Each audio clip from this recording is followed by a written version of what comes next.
5-time All-NBA, 5-time, All-Star, rock star. It's like I'm rocking Huaraches because of this man, how he shifted the culture. I'm rocking black socks because of this man, and how he shifted the culture.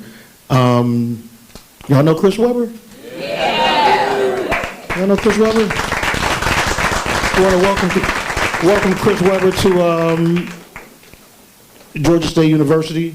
We're going to have this fireside chat. He has this amazing new book, By God's Grace. I was telling him, so this is my first time touching it. I had the PDF for like the last week and a half, and y'all ever read like a memoir, and as you're reading, you can hear the voice? Like I'm hearing his voice in my head as I'm reading it. I mean, it's just so much of a cool narrative, and I'm excited for you all to check it out. We do have limited copies available today. This is not the copy that's available on his website, because right now they're available at chriswebber.com. Tell a family member, a friend, chriswebber.com. You can purchase the book, but it's not this particular beautiful version. This is a commemorative special version, which he's going to be selling and signing, and it's going to cost y'all a little bit more than the books that's going to be on the website. But before we get into the conversation, I got a little surprise. I didn't even tell you, man. I'm just watching. You're from Michigan State, and I'm from Michigan, so I gotta watch it. We good brothers, but I still gotta watch it. I got a surprise, man. Look at the screen, man. I got something. Somebody wants to say something. This is Spencer Haywood, Naismith Basketball Hall of Famer.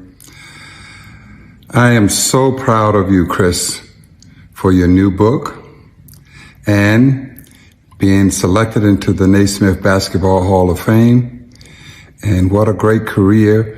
But outside of the career in basketball, you have just been this great human being who has done so much and is going to do a lot more. So congratulations and enjoy your day. So Spencer Haywood, for many of you that don't know, he's from Mississippi. He lived in Detroit, and I read his book, and his book really inspired me. There would be no Kobe Bryant, no KG, no LeBron James if it was not for Spencer Haywood. You as lawyers can understand, at the time, he was the first, they called it hardship case. So he came out around 1966, 67, 68. He was the #1 scorer in the Olympics when Brother Thomas put his fist up to protest. He was there with Wilma Rudolph and others, but at this time he was not going to be a professional basketball player, and so he was MVP at the time in a competing league, the ABA. And they used him as leverage in negotiation. They played with him, strung him out as far as not letting him sign with the Seattle Supersonics and other teams. And so I was really pissed at the NBA for many years because he also had in his background a drug problem. He was one of the greatest players ever. But because he fought for kids coming out and coming out early, of course, that was used against him in his story. And the NBA, I felt, suppressed the knowledge of what he's done for us. And therefore, if you suppress that knowledge, then how can Kevin Garnett give you proper thanks? And so it was like reintroducing him back into our culture because he had done so much for us. So it means a lot that that man would do that. I appreciate you. Come on, man. We're going to do this. We're going to do it the right way. So, man, this beautiful memoir. This is one of those ones that we've been waiting for. We know you as a polarizing figure. We know you as a personality. Been on television, but there's so much that you have not shared. There's so much. You've been one of those people to where we see the dunks, we see just the iconic figure in college and in the pros, but there's so much that you've been private with. Like, why now? Well, because I had good lawyers that said shut up when I was going through it. That's the one way to get yourself in trouble, is to try to address everything on the side while you're focused. And one thing I'm great at is putting blinders on so that I finish the course, but there's a lot of casualties in the midst of that, you know. You don't maybe share with your family all that you're going through. You keep things to yourself. You isolate yourself because you want to get through to certain places. And so for me, now is the time, because I had time to retire, to look back at my career. And so really it was just looking back at my career, all the people that have been there, the village that raised me, the coaches, the friends, and then the words of different angels that are just coming along. I believe that by God's grace, it definitely has a message, but I don't think you have to be a believer to know that you benefited from God's grace. And all that is the unmerited, undeserved gifts, that current that runs through our life, those intangibles. Why are all of you here? What made you decide to be a lawyer? What made you switch your position at a successful company to come start all over? It's those things, those nuances that I celebrate. Because everything else is just getting it done. But to me, it's how we're directed to our calling or to our passion. And so I really just wanted to go back and honor all the people in my life through the book. How you decided to start the book. And, you know, you just sort of like, you know, really took us to, you know, the moment when you got the green light, or you got the information like that you had been inducted into the Hall of Fame, right? And even when you got that, you know, I'm pretty sure for you it was like this huge sigh of relief. But the interesting thing is, you talked about how you took a moment to pause and you wanted to sort of reflect, like, you're like, man, you know, am I really? Was it a thing where am I worthy of it? Or, well, let me go ahead and look back at my life. Is everything adding up? Talk about that portion of the book. Yeah, it's like I wanted to take an account of my life, like. You know, all the wins and losses personally that you take that no one else knows about. So for me, when I made it to the Hall of Fame, it was like, let me pull out that list, because I shouldn't be here. At 18, they said I was going to be dead in Detroit. It was just so many things. And so I guess I could start here at 12 years old. I started playing basketball. I did this, played in a great game. It was a crazy game, but you're 12 years old. So what does that mean? But then the next day, they called my father and they said, we want you to come on TV with your son, and it's my first interview. I'm the oldest of 5 kids. We live in a little shack with 7 people, and our network was close. And it was after that first interview that a bizarre world opened up to me, where family members weren't family members. Friends weren't friends, and I was the last one to know, because I'm 12 and I'm still in the dream. So what happens when you're in the dream, but everybody already knows the ending of that dream, and they're trying to manipulate you while you're going? And so at 12 years old, it was a wonderful time, but it also began to get lonely, because I had to make decisions or take the weight of the world on my shoulders as if I was an adult. And so for me, and going back to who recruited, the manipulation, the lies, the setup, the judge, the this, that, all the letters I got saying I'm sorry after I got in the hall, I just needed time to sit with myself and to say thank you, and to not become bitter, because I think number one thing I fought in my life since I was 12 was to keep your soul. Don't be bitter because you may know. Because we don't know. We're going to assume, and you're probably right in your assumption, but since you don't know, you don't have the right to be bitter. And I felt that when I got that call, I called my pops. He said a prayer, then went crazy, called mom. She like, okay, baby, you know, she don't really care, but she loves me. And then it was just a moment of celebration. And I really think the book is between, it's definitely vulnerable, and I opened it up, but it's definitely between me and God, because, you know, when I called the time out in college, I questioned him. You know what I mean? When I've gone through other things, lost friends and things, you know, that's why I question it. So if you question during the bad times, you damn sure better acknowledge and celebrate during the good times. And so that was the impetus of starting the book. Just, I have time now. I'm not emotional. I don't remember everything that was said, and I got time today to address all that. Absolutely. And the cool thing, you know, in the book, a lot about your family. You know, we know that, you know, very close to the parents. You know, humble beginnings, and it's kind of cool to see that dynamic of coming from that disciplined household, that household to where, you know, definitely in the church, definitely singing, and you know, figuring out, you know, just how this thing is going to work along the way. But even what you just said, you know, you got inducted into the Hall of Fame. Dad was like, oh man, I'm so excited. Ooh, let's go ahead and get it. And Mom's just like, all right, that's cool. But at the same time, you just mentioned the timeout. And Mom was also the one during the timeout. She was like, you know what? We're going to flip this. You know, this whole timeout thing, everybody got jokes and everybody, got my son feeling crazy. Tell them how your mom was like, you know what? We're about to turn this negative into a positive. Well, hopefully this encourages all of you to just be a parent and don't be the friend of your idiot kid, because we did grow up in the church, but at the same time, we had members of our family, life hits everybody, and so we were affected by drugs, alcohol, all those things, death, murder. But at 12, after I get this call and the world is supposed to be my oyster, I do an interview, and it's the first interview I ever did, and the guy goes, what school do you want to go to? I said, Michigan State. And so I was going there, but it started such a whirlwind in recruiting that I'm a mama's boy and my mom is just my mama.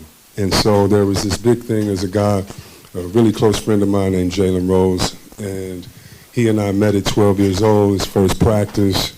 We hated each other. Second practice, we were best friends since that day.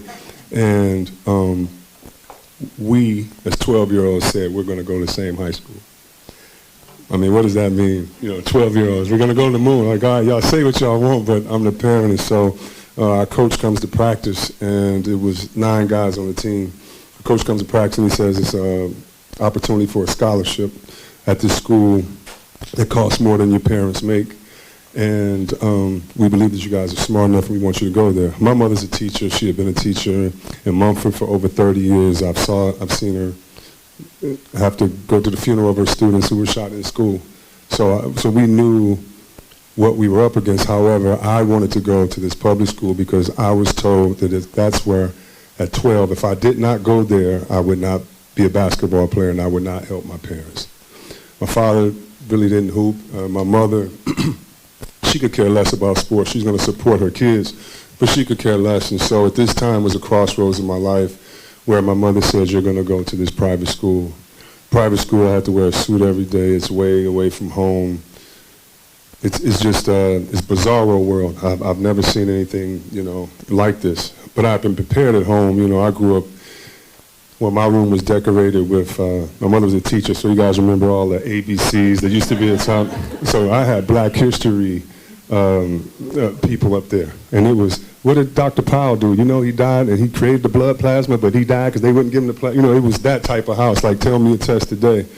And so it was a lot of love in our house, a lot of music, a lot of fun, a lot of family. But with this, my mother put her foot down. My mother has many degrees. My father didn't graduate from high school. My father's from Mississippi. And during this book, I went back to the plantation that he worked on and interviewed people, and the strength that he had to get me to this point is something incredible, and I talk about that in there. But my mother at this time, the whole world is telling us that I need to go to this school, and my mother says, no, you're going to this private school. And then I saw everybody turn on my mother. I turned on my father because I'm like, man, you're supposed to make the decision. My mother doesn't know about basketball. And I'm so proud at the time that my father was like, I married her and she's in charge of education. Say something else. And it was, to this day, it was nothing else to say. And so that, at a young age, having to figure out, 1, who you are, your identity, 2, who you are in the midst of people's definition of you, 3rd, the fact that I don't want to be in this environment, so what am I going to do? And then 4th, once I accepted it, it was the best decision ever. I still have friends from that school. Jalen and I still were able to go to college together and to finish that. But that was a tough time because, you listen to outsiders, you listen to the world, and what happens when all you're doing is living on faith, or you're trying to hold on to some type of theory that it's going to be okay when it doesn't make sense in your head. And I felt like I was struggling with those things at 12, 13, 14 when a kid probably shouldn't have.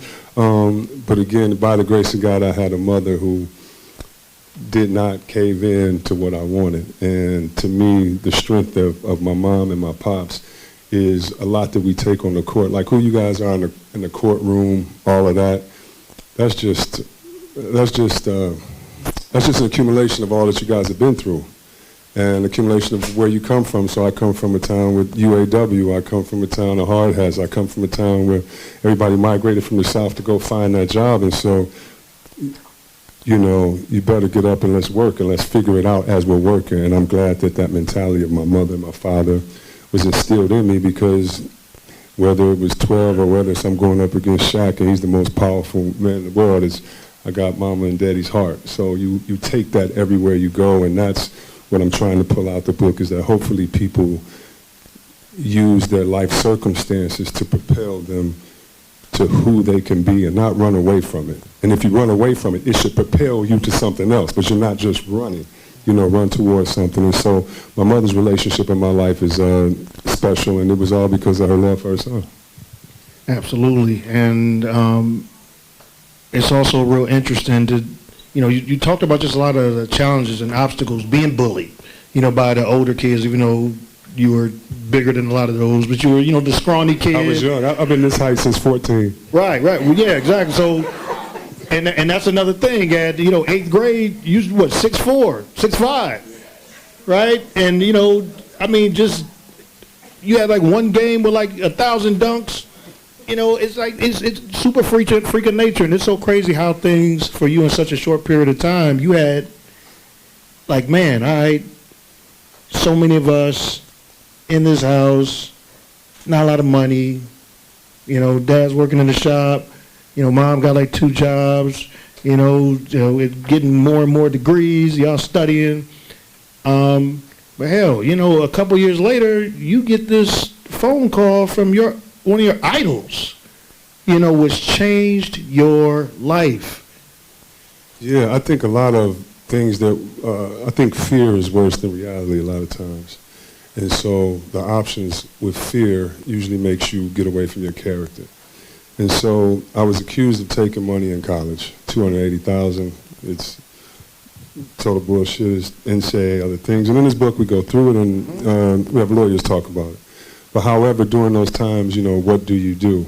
And the one reason why I was able to not really care what people said is because Isaiah Thomas came to my house my junior year.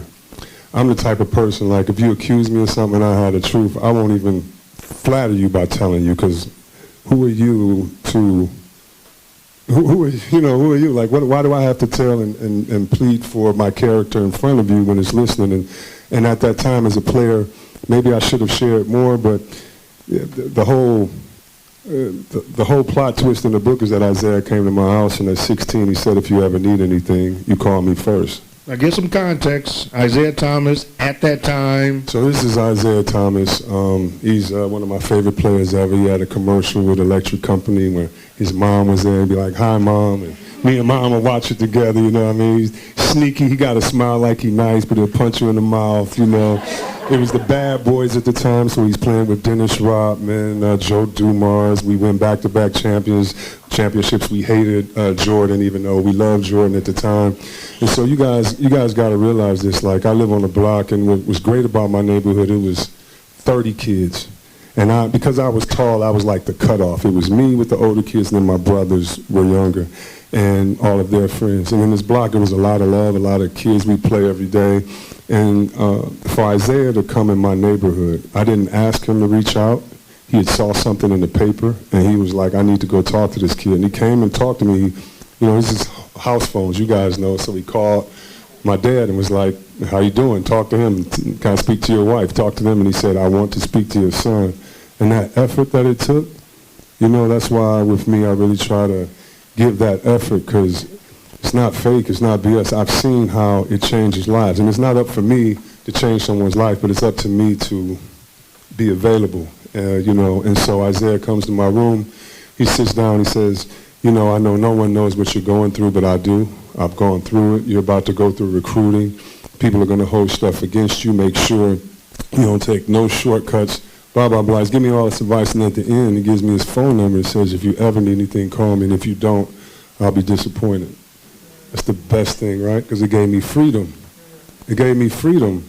It even gave me freedom 20 years later when I'm getting accused that I don't want to bring his name into court, you know? But I felt good with that. I had my own secret, and I knew, or I was praying that I would outweather the storm and be able to tell it one day, and I feel like telling it after the storm is sometimes better, because a lot of people start faking during the storm and give information that's not true. And now that I have nothing to gain from it, I think that hopefully it'll be received better. And but it was because of Isaiah's actions, coming to my house, talking to us. I mean, you gotta understand, I remember like it was yesterday, he had a Toyota 4Runner, the whole neighborhood come on, bad boys. And I just remember him smiling and being Zeke, and I was like, okay, that's how he knew our love in our neighborhood was what was going to sustain him. And I learned so many lessons. So that call from my hero, my idol at the time, it held me accountable, but it gave me so much freedom. Absolutely. I wanted to get a little bit into the, to your roots, so people get more of an understanding of how your character was developed and, how you became the man that you are today. I'm already mad that I ain't got more time, but let's go ahead and I'm gonna jump around a little bit now, just for sake of moving things along. And man, cultural icons, bro. Like, for us on the outside looking in, when we saw these 5 freshmen at the University of Michigan, these bad boys, that y'all were sort of labeled as, and we're seeing like a lot of similar stuff going on right now with like Angel Reese. I mean, people just, wanted to, look at you guys or paint the picture like you guys were monsters and y'all didn't deserve to be there. Y'all were thugs, all of that stuff. And years later, we heard Phil Jackson talk about LeBron and his gang, as if like, Mav Carter and Rich Paul, His entourage, not his family office. Yeah. So speak on what was that like from the inside looking out? Because for us, it's a totally different perspective, but I can't imagine, man. I bet it's a totally different perspective, but I bet it's the same.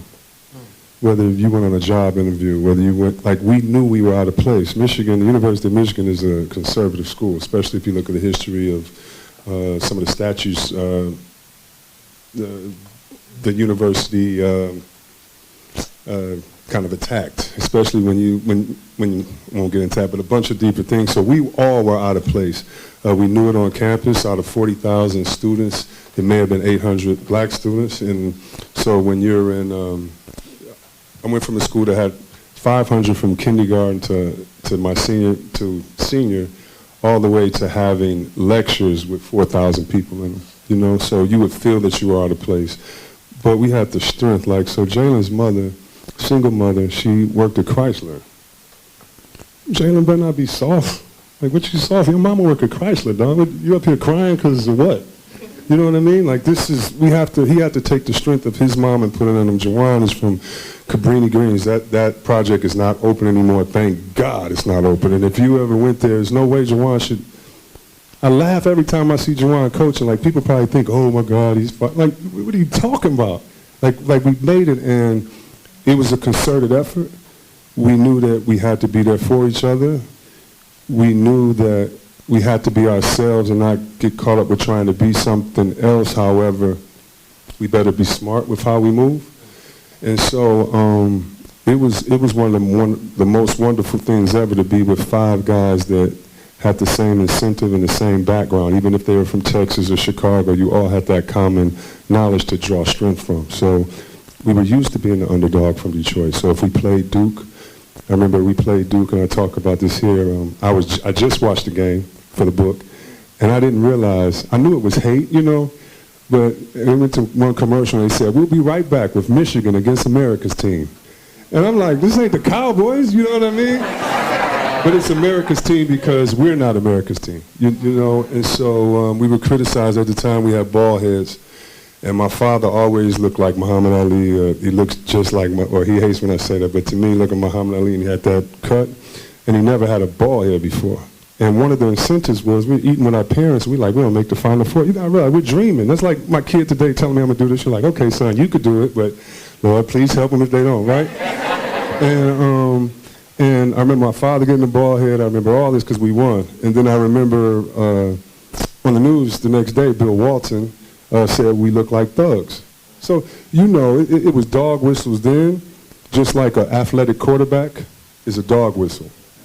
It was dog whistles then, and it was dog whistles today, you know. And so when I talk to a lot of athletes, my thing is you're tough enough to get through it. I know it hurts, but you're tough enough to get through it. You have to, because people like him did it. You know, Spencer Haywood did it before us. But we all drew from that strength. We all drew from our parents and our families. And if we didn't have that village around us, I don't know how successful we've been. And that's God's grace. The fact that if I'm late, I was late to a game, and me and Jalen were late to the game playing video games. His mom smacked us before the game. You ain't got to worry about the coach.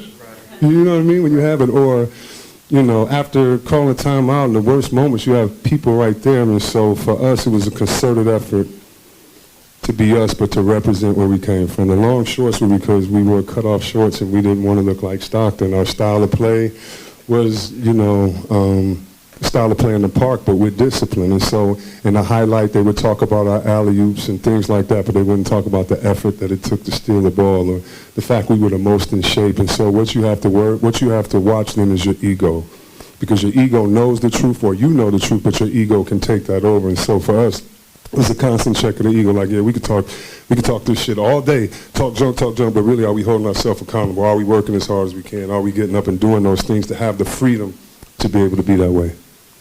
Absolutely. Man, so much amazing stuff in the book. I mean, just getting into, you know, that run in Michigan, getting into, you know, how you had a relationship with Grant Hill. And, you know, because I don't know if we really heard you elaborate on that, because we've seen Jalen had, you know, tell us about how much he hated him, you know, just based on, you know, just, you know, how he looked and everything. You got everything I don't, and I think that was a part of his fire. But you were able to go into so many different things. We were able to go into, you know, how your mom, you know, the infamous timeout situation, like, look, we're going to go ahead and do a foundation. Yeah. You know, we're going to turn this into a charitable effort, right? So all of these different, you know, cool stories, man.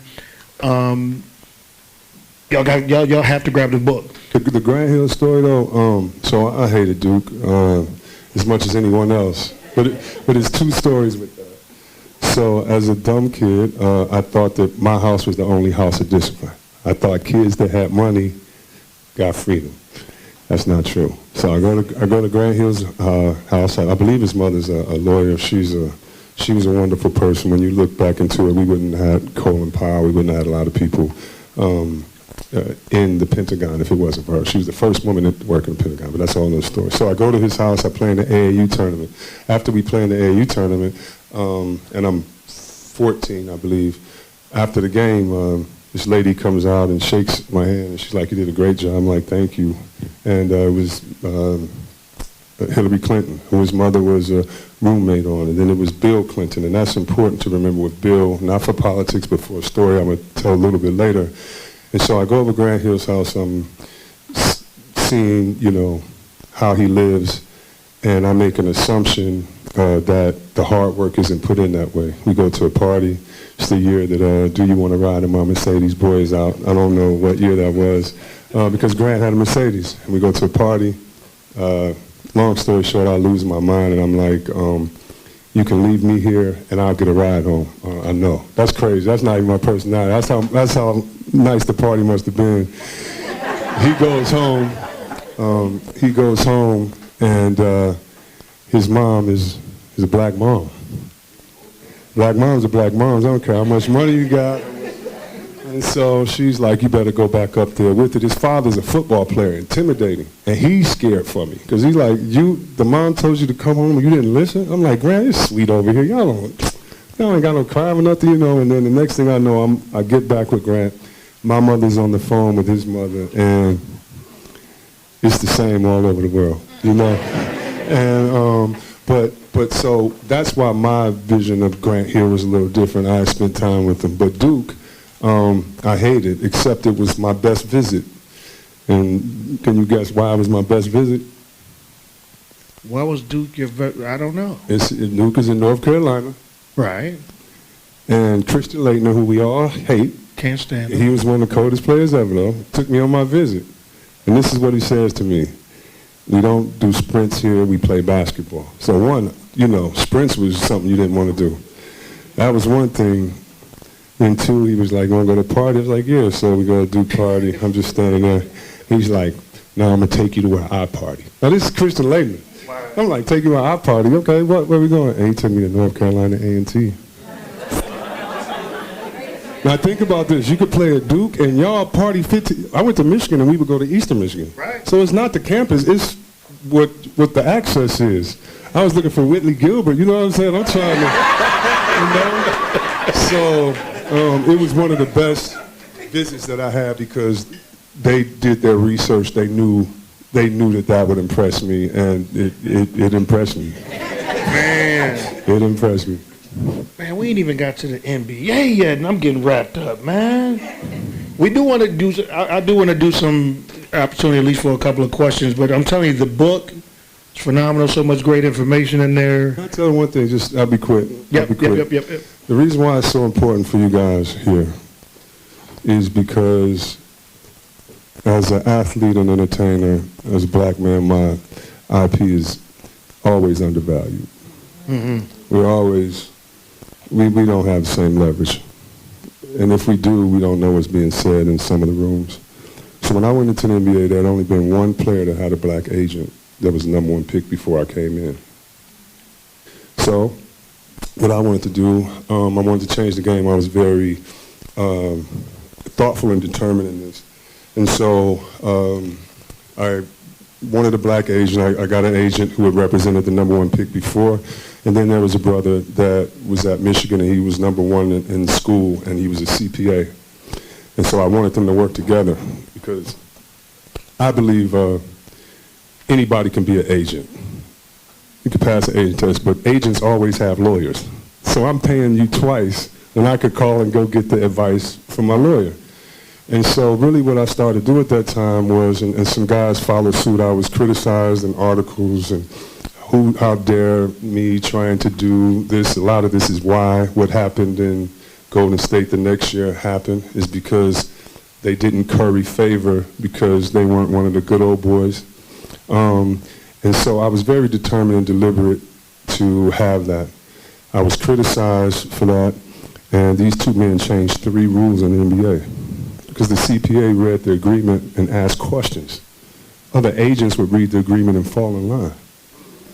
And so your perspective is so different. And so one of the things that people don't understand is that I had a 15-year contract. At the time, contracts were not guaranteed and they weren't a lot of money. I had a 15-year contract for $75 million, but I had an out after the first year. Now my agent sat and talked with me because I'm not going to micromanage, but I'm not just going to follow what somebody says. I need to hear everything, sleep on it, and then we'll talk later. I'm not going to just do the playbook. And so he says, "Chris, don't take a risk. You could be taking a risk. I want to propose something to you. Basketball is just slotting. Whoever's third is going to get paid this. Whoever's fourth is going to get paid this. It's never going to change. Number 7 is never going to get more than 3. That can never change the dynamic." And he explained this to me, and we talked about packages that were coming up and things that were happening in the NBA that were on the horizon and how this whole model is definitely going to change. Like when you see someone get like $500 million, like, oh my God, he's just the first in line, and it's changed. And so Shaq was the #1 pick before me. And so what I wanted to do was I wanted to time my contract to be right after Shaq. I wanted Shaq to negotiate this year, and I'll negotiate the next year. And so in order for me to do that, I signed a long contract, which would have been great at the time, but definitely would have probably been half of maybe potentially what I could have earned because of time and things like that.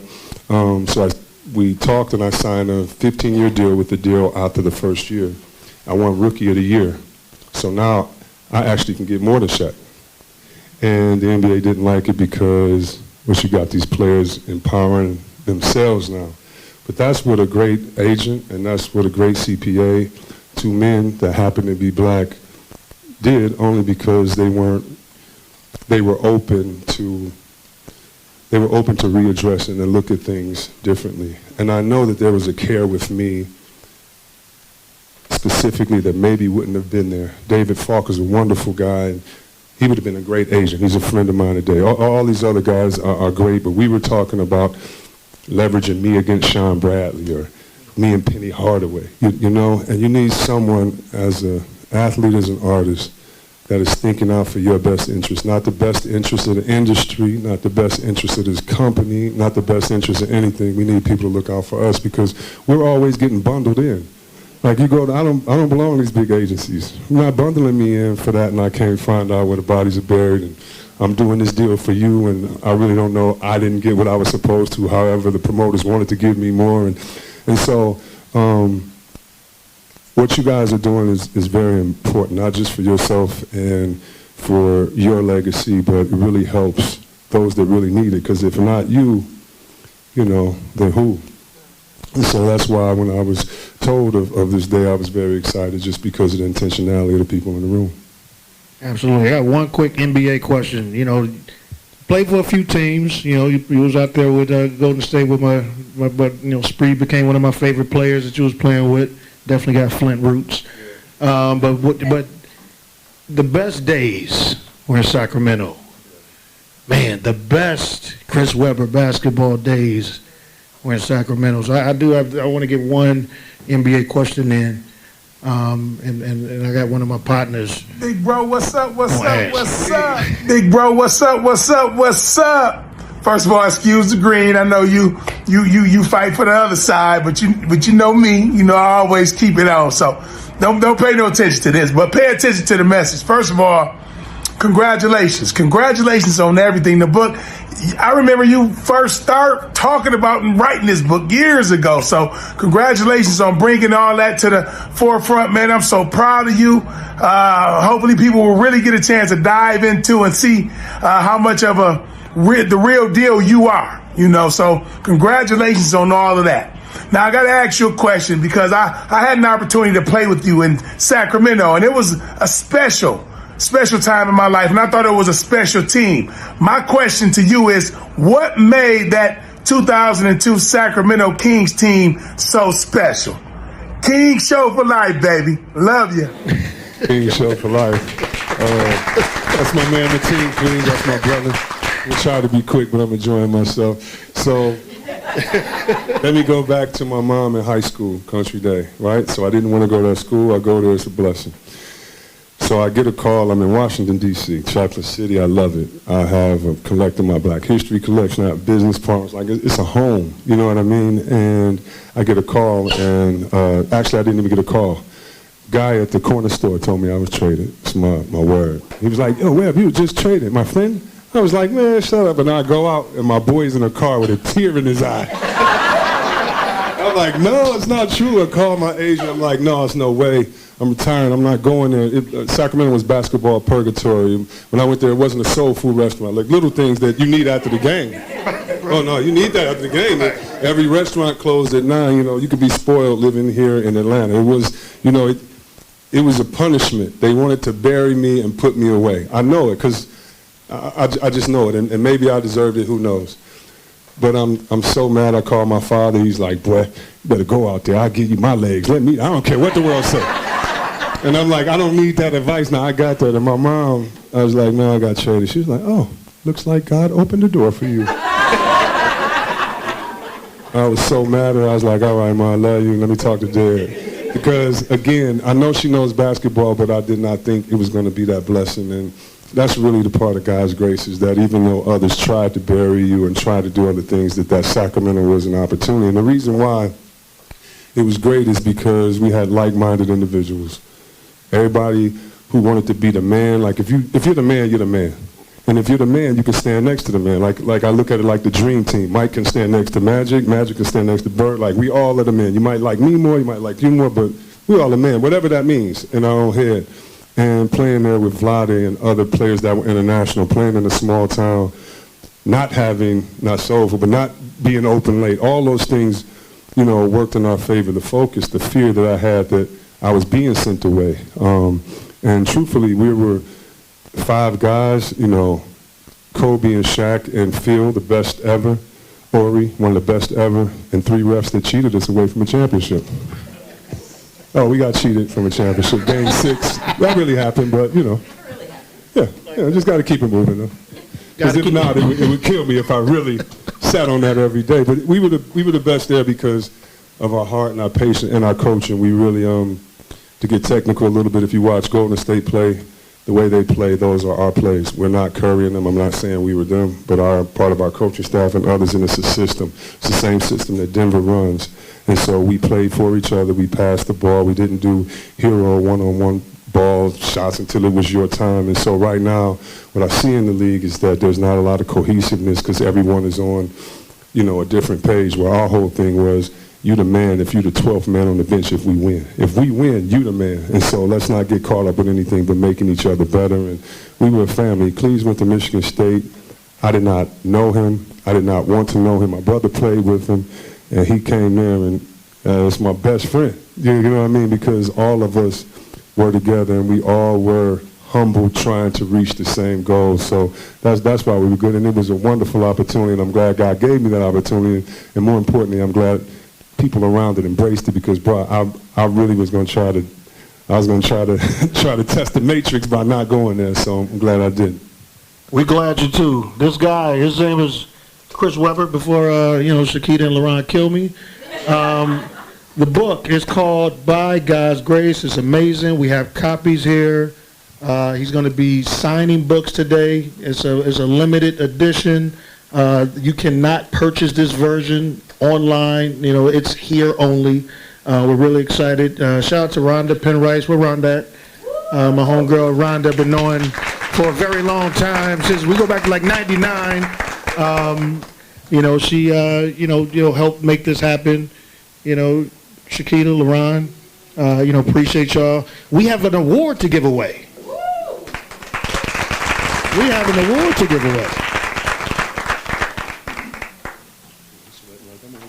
I'm just saying, man. I'm just saying.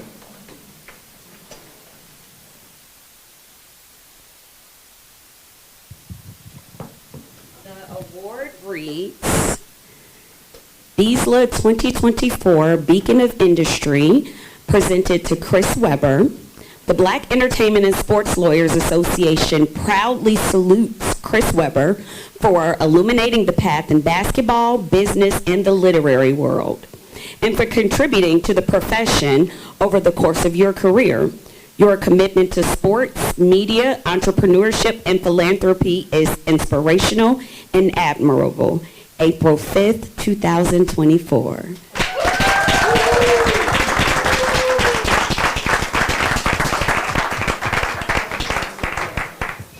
Thank you. Photo op. All right, look right here.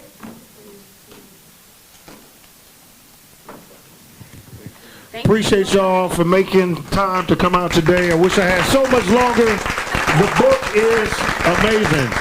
book is amazing. As we mentioned, chriswebber.com. Make sure y'all check him out. Hold on, Chris. We got gifts though. We got one gift before you leave. You know what I'm saying? Real quick. This is my guy Melvin Davis Jr. He does amazing, phenomenal jackets. Those Letterman jackets, Deion Sanders, Jackson State, the ones that he's rocking over at Colorado State. Product of Clark Atlanta University, Detroit, Michigan. East Side. Brought a token of appreciation to his fellow Detroit brethren today. They have a line. First day on campus is a line Melvin has along with DJ Mars and Brill. So that's a part of the line. Phenomenal work, but man, check him out too. Talk to him in the hallway. We gotta get out of here. LaRon. Just let you all know, there's a few. He has a limited number of books. He's gonna sign them outside, and then just to bring it full circle, Chris's agent Bill Strickland is a BESLA member, former BESLA board member. No, it's all good. He texted me yesterday and told me to make sure I wish Chris congratulations on all his accolades. He's now retired and living happily on the West Coast. But just want to make sure you all really understood the full circle moment here. So thank you. Appreciate you, my brother. Thank you, everyone. Thank you.